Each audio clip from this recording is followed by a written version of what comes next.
Alright, this is where I live here in Jamaica Plain. We're in Barclay Avenue, southeast corridor. Pretty cool place. Probably some strange looks while I read this here, but I really feel like I had to finish this play. We're only on Act 3, Scene 2. We're going to pick off at the King Edward widow scene because I got cut off because of the battery back in the Arboretum, which wasn't too far from here. So I'm going to keep going from there. This is Act 3, Scene 2, line 100. You cavil, widow, I did not mean my queen. Ooh. You cavil, widow, I did mean my queen. 'Twill grieve your grace my sons should call you father, no more than when my daughters call thee mother. Thou art a widow, and thou hast some children, and by God's mother I, being but a bachelor, have others some. Why, 'tis a happy thing to be a father unto many sons. Answer me no more, for thou shalt be my queen. The ghostly father now hath done his shrift. When he was made a shriver, 'twas for shift. Brothers, you muse what chat we two have had. The widow likes it not, for she looks very sad. You'd think it strange if I should marry her. To who, my lord? Why, Clarence, to myself. That would be 10 days' wonder at the least. That's a day longer than a wonder lasts. By so much as the wonder in extremes. Well, just on, brothers, I can tell you both. Her suit is granted for her husband's lands. Enter a nobleman. My gracious lord, Henry your foe is taken. I brought your prisoner to the palace gate. See that he be conveyed to the tower, and go we, brothers, to the man that took him to question of his apprehension. Widow, go you along. Lords, use her honorably. Exit all but Richard.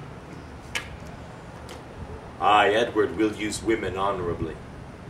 Would he were wasted, marrow, bones, and all, that from his loins no hopeful branch may spring to cross me from the golden time I look for.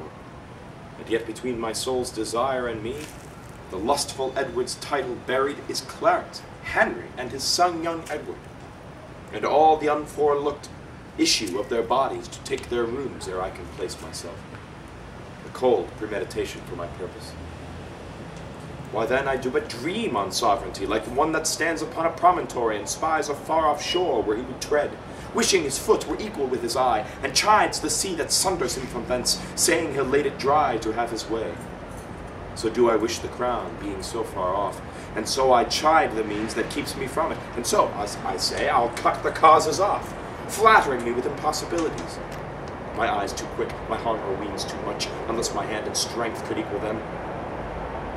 You'll say there is no kingdom then for Richard. What other pleasure can the world afford? I'll make my heaven in a lady's lap, and deck my body in gay ornaments, and witch sweet ladies with my words and looks. Oh, miserable thought, and more unlikely than to accomplish 20 golden crowns.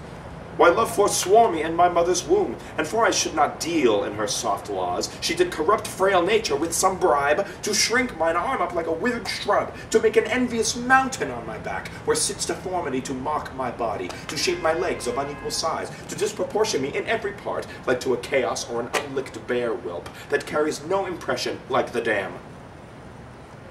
And am I then a man to be beloved? O monstrous fault to harbor such a thought.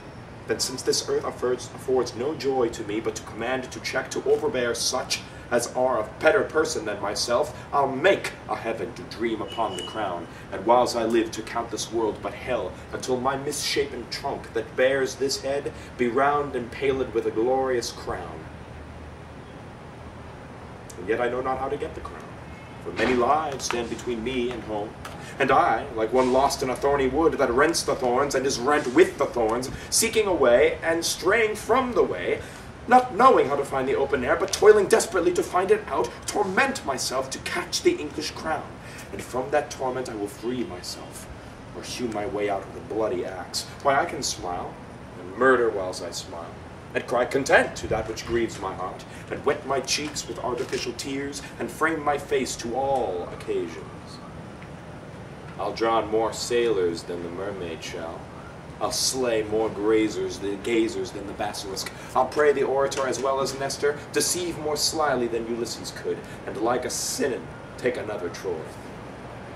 I can add colors to the chameleon, change shapes with Proteus for advantages, and set the murderous Machiavel to school.